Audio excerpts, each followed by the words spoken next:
Tom, how confident are you the way that you guys have been resilient this year that specifically Julius and RJ can bounce back in 36 hours? Mike, you faded in and out on that. Can you repeat that, please? Sure. I said, you guys have been resilient all year. How confident are you that specifically RJ and Julius can bounce back in 36 hours? Yeah, I'm very confident in both guys. I see the way they work. And, I thought we got off to a decent start in the first quarter. And then I want to take a look at what happened in the second. I thought we didn't close the second the way we would have liked. And that set us back, and that gave them confidence and sort of changed the game there. So, we have to fix that. Ian Bagley. Tom, outside of that second half of game two, it seems like Julius has been struggling. Why do you think, we haven't seen the same Julius in the postseason yet that we saw in the regular season? Well, they're loaded up on him pretty good. So when a team does that, when they put 2 and 3 guys on you, you got to make the play, and either you got to get easy buckets, transition, or off driving kick, and you got to keep moving around. And so and he's seen a lot of that this year. But when you have a second and then the third guy, that can make it tough. But that should lead to the offensive rebounding. It should lead to the open threes on the backside. So we got to trust the pass.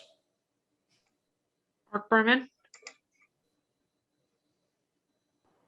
Hey, Tom, what finally led you to start Derek? And do you feel that at least worked out?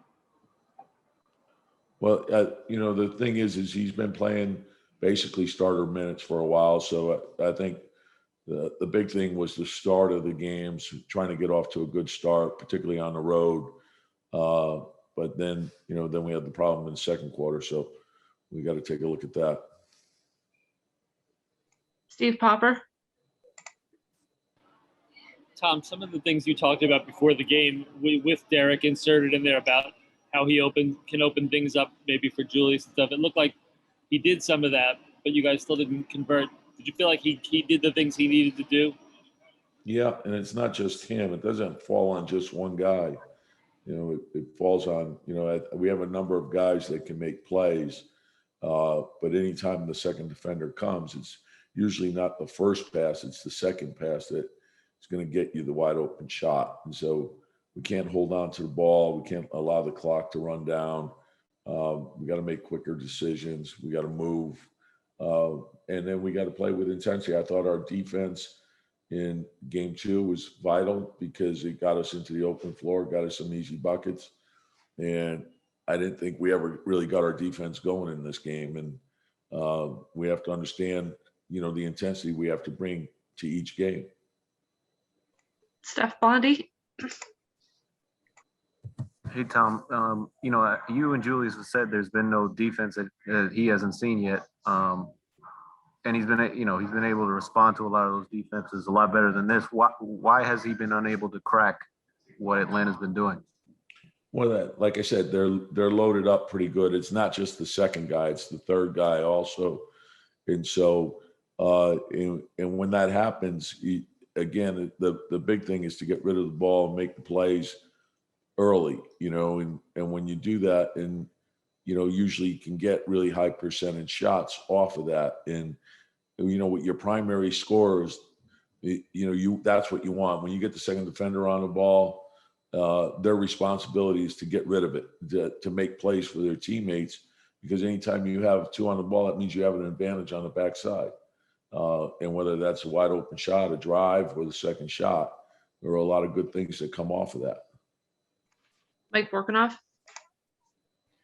Tom, their 3-point shooting tonight, 59%. Why do you think they had that kind of success? Was it just hitting shots, or was it the way that Trey was kind of creating open? Yeah, compilation, Mike. I think that the ball got into the paint. I thought they made a second penetration. I thought they shared the ball well. I want to take a look at, the execution of what we were trying to do. We allowed that first pass out pretty quick. So, we got to take a look at that as well. Last question, Chris Herring.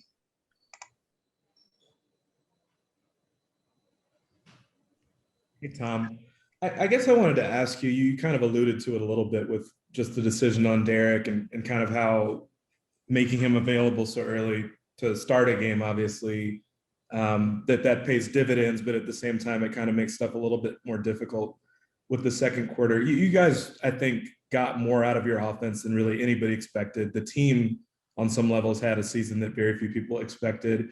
Do you feel like in some ways you kind of have to, you're squeezing as much as you possibly can out of the team, and kind of where is the team ceiling relative to kind of what you guys have done? I'm sure you feel like you can get more out of Julius and RJ with different looks and stuff like that. And I trust that we will. And I see the way these guys work every day, and I see how they approach things. And their attitude is very upbeat, and their work ethic is second to none. So we're disappointed, obviously, in the way we played, and we'll take a good hard look at it and come back with more determination in the next game. And we have great belief in each other. Like our bench is very good. So but they went through an adjustment in this game also.